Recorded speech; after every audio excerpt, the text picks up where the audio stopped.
Hello, hello, everybody. Happy Monday afternoon.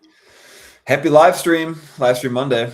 Ooh, is that a thing now? Should we make it a thing? No, we actually been going live on Thursdays. Fun. It just so happens that this week Monday works out better for our scheduling. So here we are live on a Monday instead. So But we're happy to be here with you. What are we chatting about, James? We are talking about the things, the obstacles that stop people from creating content.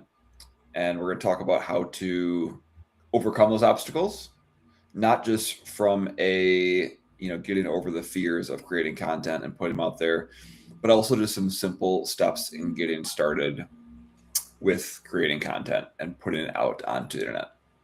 So before we get to that, I think it's important for us to talk about why content creation is so important for businesses. I think a lot of people, when they think about content, they think of like content creators on Instagram or TikTok that are doing it for their own like passion projects or maybe selling direct to consumers. But why is it so important for businesses to be paying attention to this right now?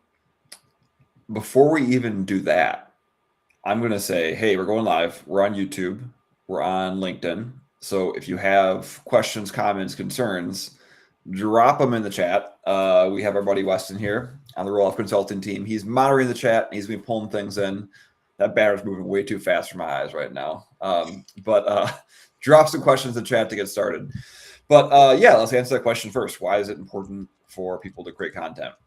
It's not just for Instagram influencers to be posting pictures of their beer and their burgers when they're out and about doing things, right? Businesses need to be creating content because that's how people find companies nowadays. I did a recent video on this, and I'm sure everyone's heard very similar stats before, but this one was from Google, that 89% of B2B purchases start online. So the research starts online. The B2B buyers are Googling, they're asking AI, they're getting information from social networks. And if they have a problem in their business, more likely than not, the very first place they're going to start to try and find answers is online. So imagine this theoretical situation. Someone has a problem that you can solve, but they go on to Google or they ask AI about it. You don't show up, your competitors do, and that's because you don't have any content. The only way to be found online is to actually have content to be found online. I think that's probably one of the most obvious things to possibly state, but it's one of those things I think people don't get. Like, if you want to be found, you have to have something to be found with. And not crappy blog articles that are created by AI or like really, really stuffy images that, maybe are stock imagery. Maybe we're getting into the side of like AI generated content or whatever we want to go. It has to be good content if you want to be showing up. Yes. Yeah. And that's kind of the thing, right? Is like, it's not even just a matter of creating content, because I think that a lot of people, a lot of businesses, I see this all the time when we're consulting clients, that they just do content for the sake of putting content out there, which, yeah, that's great. It gets content out there so you can check that box. But if your prospects don't read it and think, oh, that was helpful, and it doesn't build trust in the process, it doesn't do anything. So it has to be high authority, high trust, relevant content for your audience. And that is how you're going to get found. And that is how people are not only going to find you, but actually want to work with you. And that's again, the key part of it. So I think we talk about it all the time when working with our clients, that you have to write content for a specific audience. You can't just, like you said, crap out AI content and say, I did my content job. It has to actually be towards someone, and it has to be towards a persona that you want to actually work with you. So that's what we're talking about today. We're talking about creating content. But now we have that great background. So let's actually talk about the issues. Well, so what are some of, for anybody that doesn't know Roll-Off Consulting, James or I, we focus on helping B2B companies, specifically in areas like professional services or the tech space, where expertise really matters. And you have to have authority and build trust as a way to be able to get in front of your customers. And we work with a lot of both individuals and companies that are going through this process of creating content, talking to us about where they have their challenges. So we're just going to kind of like hit on to some of the things that we hear on a regular basis from folks that are in our group coaching and community program, as well as our corporate clients.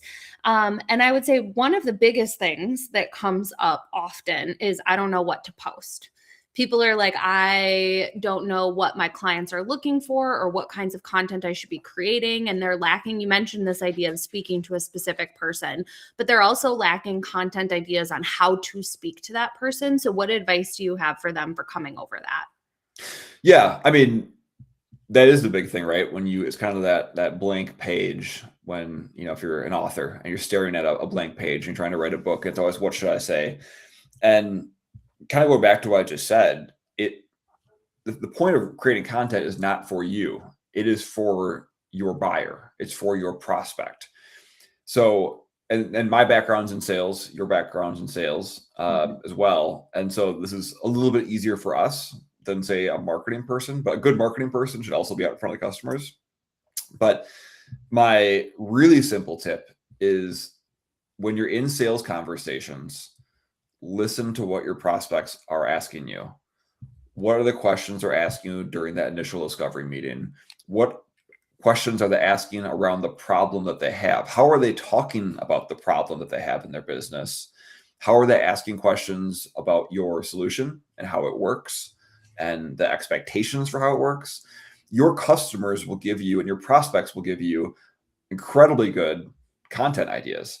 And not only will it make it easy to get content ideas, but it'll also, if you answer those questions, if you create content around the things your prospects are already talking about, that's how you show up online, right? If people are typing those same exact questions into Google, or they're having a conversation with ChatGPT about those same things, that means that your content could potentially show up and have visibility in those queries.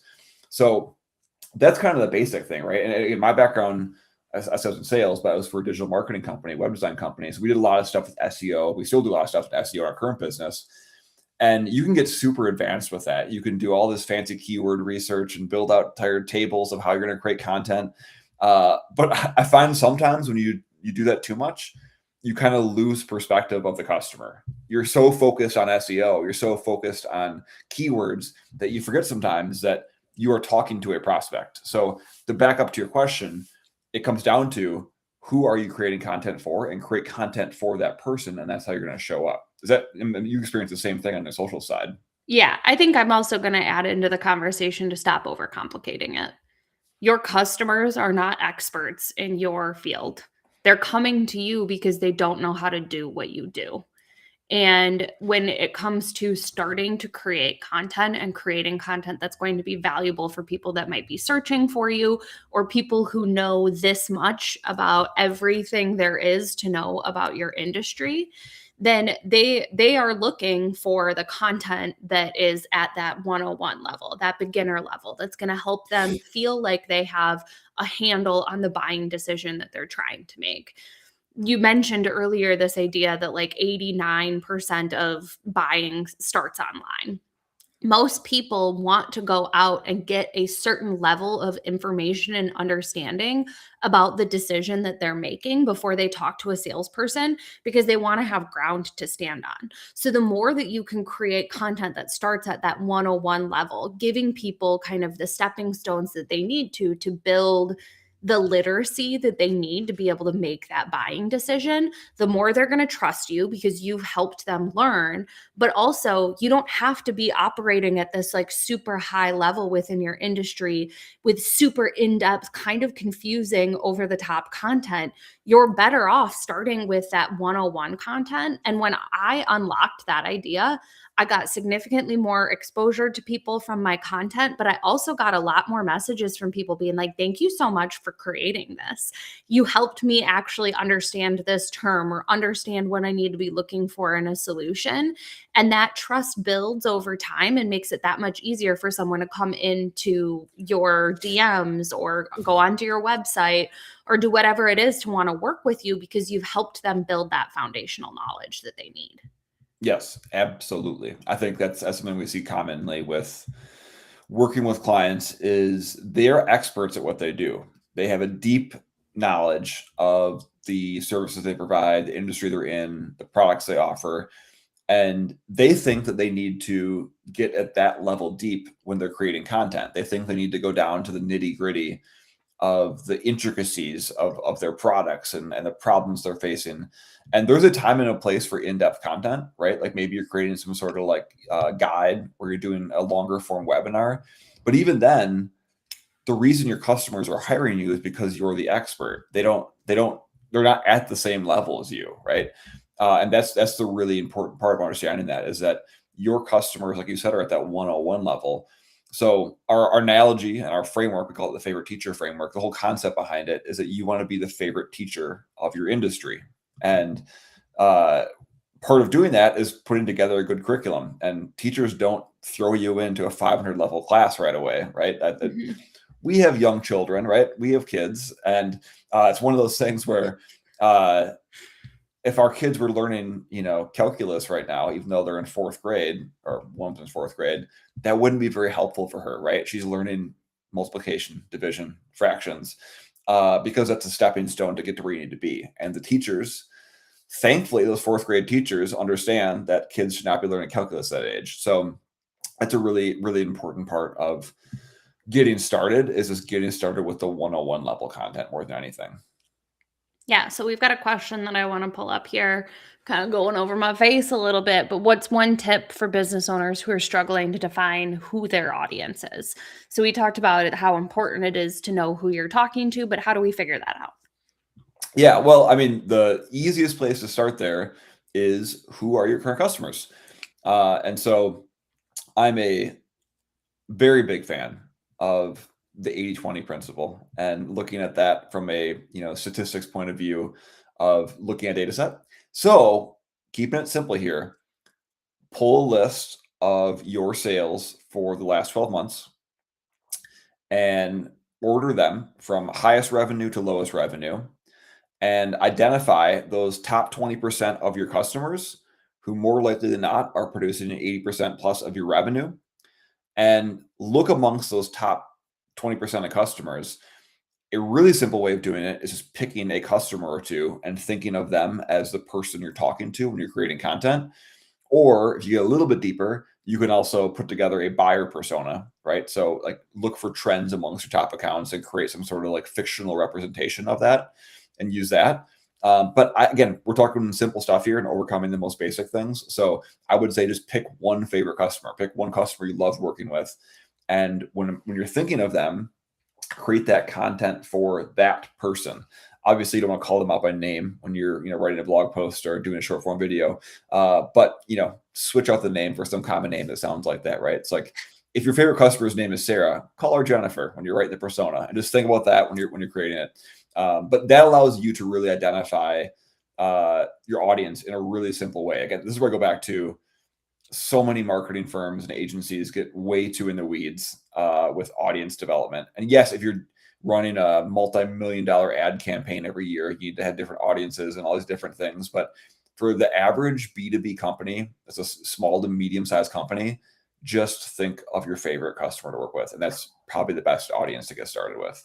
You had a favorite customer at your tech companies in the past? I did, yeah. So when I first started creating content, I thought of Josh, and I've told Josh that he was my persona when I started, so I don't feel bad saying this out loud, but I thought about the types of conversations that I had with him, the types of things that he would, conferences he was going to, what content he was consuming. I think I actually took him out for a drink and was like, tell me a little bit more about like what kinds of content you find valuable. Where do you like go for information? And so if you have that kind of relationship, it's really good to pick their brain. But even going back to like, but it took me a while to get to the confidence level of being able to talk to him about that. And so when I first started, I was thinking about like, okay, when I went into my first meeting with him, what were the questions that he asked? What were the things that I saw him and his team coming up against as they were working through an implementation? And it went beyond just like that first meeting and those like first initial questions, but like, how was I helping them as a client on an ongoing basis? And being able to create content for him specifically not only helped me like shape my content, but it helped me bring more people in that were like him, that were thinking about the types of conversations that I was having with him. Where those, again, like those conversations and the things that I was helping his team move through in huge software implementations were things that my ideal clients were trying to figure out the solutions to. And so it helped me in those initial days get really clear on who I was talking to and gave me a lot of different content ideas. Um, I was going to say to you, James, so we figure out who we're talking to. Yep. We know some initial 101 level questions for them. I'm getting started with content. This is something that I'm new at, and I could spend hours and hours and hours editing this video until it's perfect. How do I overcome that? What do I need to do in order to move past this idea of perfectionism? So quick plug, because I write some every once in a while. I write some banger newsletters, and I have one going out this Wednesday. And the whole entire concept is we have this caveman mindset still, and really it's more of a hunter-gatherer mindset. But up until very recently, we typically only lived and worked and were part of societies that were only 100 150 people max. We were from small little towns, and we stayed in our small little towns, and we had our tribes. And because of this, social ranking and status was very important. And you did not want to say something stupid. You did not want to fall out of line, because that meant you get less resources, less mates, and you die. So that is where our brains go right now when we are thinking about creating content and putting ourselves out there. We do not want to look stupid, because we still have that Neanderthal mind of ours that is afraid of upsetting the social order and looking stupid and getting judged and losing resources and dying. So that being said, we are not in that world anymore. We are in a world of 7 billion people and the internet. And you can say something stupid and you will not be punished for it the rest of your life. Unless it was like something really stupid online. And even then you can probably avoid it, right? Really bad. Yeah. But point I'm trying to make is the internet forgets fast, and you can move on, and the feed moves on. And so summarize that. We're afraid to post because we're afraid to look stupid, because it's something that is innate inside of our evolution. So how do you get over it? The answer is not perfectionism. And you will see this from all prolific creators, is that they are not afraid of putting out content that's not perfect. There are mistakes. They say stupid things. Already on this live, we're in 17 minutes. I've already said some stupid things, or just whatever I did. So that's not the answer. But the answer is just do it. Just take the step forward and do it. And you will not get good at creating content by learning about it forever. You will get good at creating content by actually doing it. So that's probably the biggest hurdle we have with our clients who do not have that muscle built up already of content creation, is they're just, the inertia to get started is probably the hardest part. And, having worked with hundreds of clients on their digital marketing and sales strategy, the number one predictor of success. Going back to saying the number, stupid. yeah, exactly.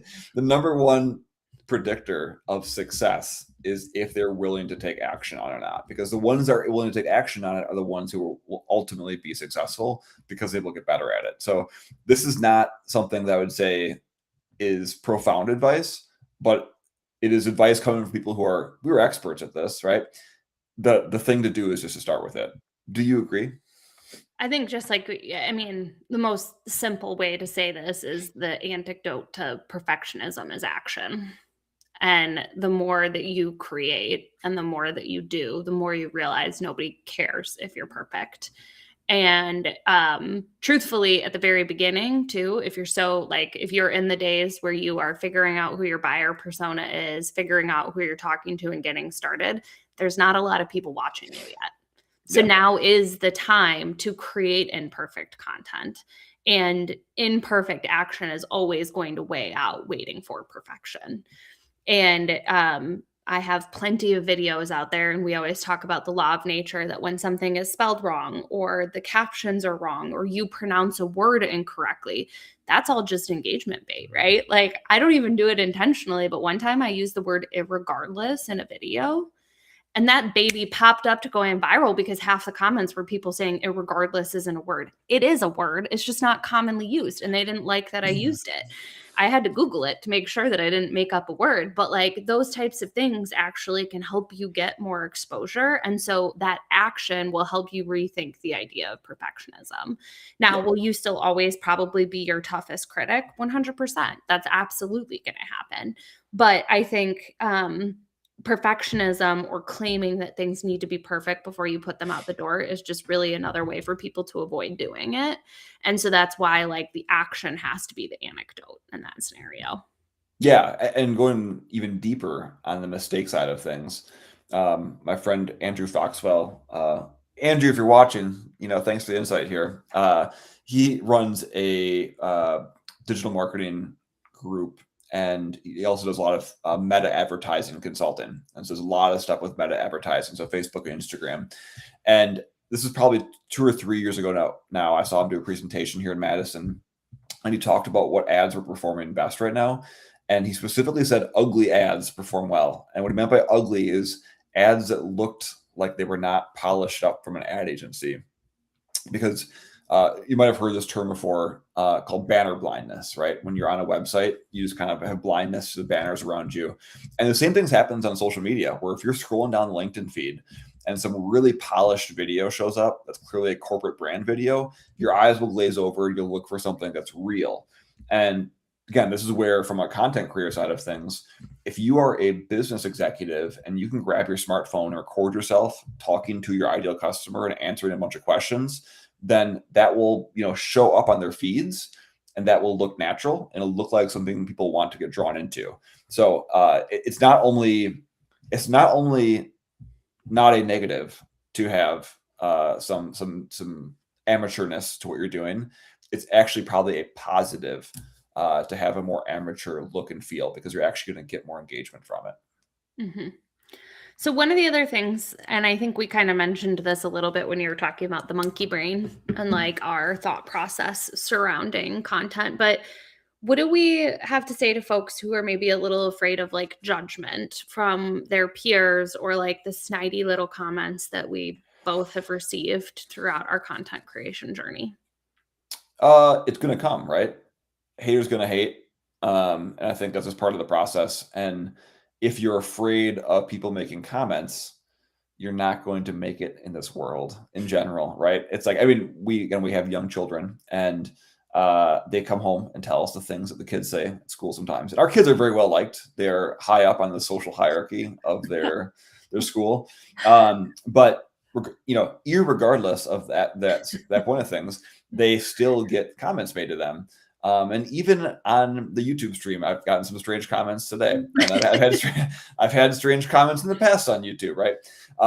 And I just don't care, because I care more about serving my customers. I care more about the people who are in the audience, either watching this live right now, or the ones who watch it after the fact. I care more about what you are thinking and helping you with your strategy than I do the people that are haters. And constructive criticism can be a good thing, and don't dissuade that. But sometimes sometimes, if you do this enough, you will just have some bozos show up in the comments and up in your DMs, and it's just part of the process. But I think even beyond that, like from the comment side, it's more of like your peers section. And like you said, hate is going to hate, but like more specifically than that, people who are cheering for you aren't going to say anything. It's the people who are threatened by you taking the action to go out and build authority that are going to be threatened. And when I look back at the like snidey comments and the things that have been said to me over the last 5 years of content creation, every single one of those people is not doing what I'm doing now. And not to like toot my own horn, but like they're still in jobs that make them unhappy, or they're still in the same job, spinning their wheels, doing the same thing. Or truthfully, some of them have been let go from their positions because they weren't doing the types of things that I was doing. And they're struggling to like find their footing because they didn't take the opportunity that's in front of them and available to all of us through content creation tools and these platforms that, yeah, we can make the argument that like LinkedIn's moving to pay to play, or like you can't get visibility on Facebook or Instagram without paying, or any of those types of things. You do it long enough, you're going to get visibility, and these tools are available to you for free. And most of us have something like a cell phone in front of us that is all that we need to do this. And there's too many people that are sitting around not actually taking the steps that they need to cement this. And those are going to be the people that say stuff. Those are going to be the people that make comments. And so when you have this judgment, it's not like from anybody that you should be caring about. Because if they actually had a different or a better way of doing it, they'd be doing it and you'd be following what they had to say. Yeah, and this is something, another coaching moment for the children. But people who are talking smack are usually jealous or insecure about where they're at, and not the other way around, right? But I mean, to be honest, I think we're harping too much on like the negative side of content creation, right? And the positive side of it is that we see it all the time, that once you start creating content consistently, usually around 60, 90 days out, you will have prospects that come up to you and say, hey, I saw you on LinkedIn, or I saw you on Instagram. And you'll start to have people that actually recognize you for being someone that creates content that's helpful and educational or engaging. And that's the positive side of it, right? Is that with consistent effort, you get some positive comments out of it too. And those negative comments don't matter anymore, because at the end of the day, you're helping people. So yeah, I think talking about consistency is a really important thing to make that happen. And I know you have some tips, obviously, as far as helping people stay consistent. I think the best thing that you can do is set a reasonable goal for yourself, especially when you're first starting and you haven't built like signature content styles, or you're not like, you're still in that perfectionism spot where posts are taking you a really long time and you haven't worked through some of the other challenges that we've talked about. Doing something like setting yourself on a 30-day content sprint where you're going to post every single day, or like a while ago there was like a TikTok challenge. It was like every time you open up TikTok you have to create content. That just creates garbage noise. Like that doesn't actually create value for people. And trying to do something like go on a 30-day sprint when you haven't been creating content consistently in the past, my God, that's a hard word for us today. You end up burning out. That is a recipe for creating content and burning out. And we talked about the idea of like imperfect action outweighing perfect action all the time. In an ideal scenario, we would all have unlimited time to do everything that we want to, and we could create 5 pieces of content individualized for each platform every single day and create in that avenue. But that's not going to happen. And for a lot of people, it's not reasonable for them to say, I'm going to create content every single day while they're still building that muscle. So start with a goal to post 1 or 2 times a week. Start with a goal that is doable for you. Show up in a capacity that you know you can stay consistent with and grow from there. And it's no different than anything else when you're trying to set patterns and like build habits for yourself. When you think about working out, like we were with some people this week that were talking about doing a new workout program, and they were talking about how they were like so sore after the first day that they couldn't think about doing any other workout the whole rest of the week. Well, good news, she's going back today. She's going to build that. And eventually she'll be able to go twice a week without being so sore, or 3 times a week, and be able to build that habit and like have it compound over time. So the first thing from getting consistent is being realistic about what you can actually stay consistent with. How do you set a schedule for yourself that you can make a commitment to and stick to it? And then from there, the other piece that we suggest people do, going back to your ideal buyers, going back to who are you talking to, is creating kind of content pillars for yourself that fall underneath that umbrella of who you're talking to. So going back to the example that I used at the beginning, when I first started creating content, I knew a lot of the conversations that I was having at that point with people were about like either articles or podcasts that I was reading or listening to that had interesting information for my clients. So every Monday, I would either listen to a podcast or read an article over the weekend and create a post to go along with it, because I didn't feel like I had enough content to continue to move forward with like every single week from a creation standpoint. Then I started a interview series that was interviewing experts in the space of digital transformation and technology, which is where I focused. And then I did something that was like a bit more fun, that was more of that like 101 level kind of like trending sound TikTok content. I stayed consistent with those 3 posts for 6 months before I changed anything. And then I was like, okay, I'm done curating content. I've got enough in my brain now that I can take that away and I can replace it with something else. And that content creation, like those pillars and the type of content that I was creating and the types of conversations that I was having have switched in and out as my own like journey has expanded and I've gotten more comfortable on video. But starting with like some key pillars of like types of content and or types of conversations that you want to be having with your clients, and then sticking to something that's very reasonable for you to commit to. Yeah, the kind of the cherry on top I'll add when it comes to consistency is that there's this 1% rule, and that is that on almost every social platform, and we're talking about B2B people often here, so we're talking about LinkedIn, but the same thing holds true for YouTube, if you're on YouTube right now, or other platforms. Typically speaking, 1% of users post at least once a week. So going back to everything you just mentioned, Emma, all those different strategies, if you can create one piece of content a week consistently, you will be in the top 1% of users on that platform. So the bar actually isn't that high. It isn't that much of a burden to be someone who is seen and visible because of you're creating enough content. So once a week is definitely enough to get started on this process. And hopefully today we've inspired people. We've gotten some people to, get out of that Neanderthal mind of theirs, see the value of what's out there, and overcome their hurdles a little bit. We'll be back live again soon. In the meantime, make sure to give us a follow here on YouTube or LinkedIn, and shoot us any messages or questions through the contact form on our website if we can help with anything in between. But we'll catch you next time. See ya.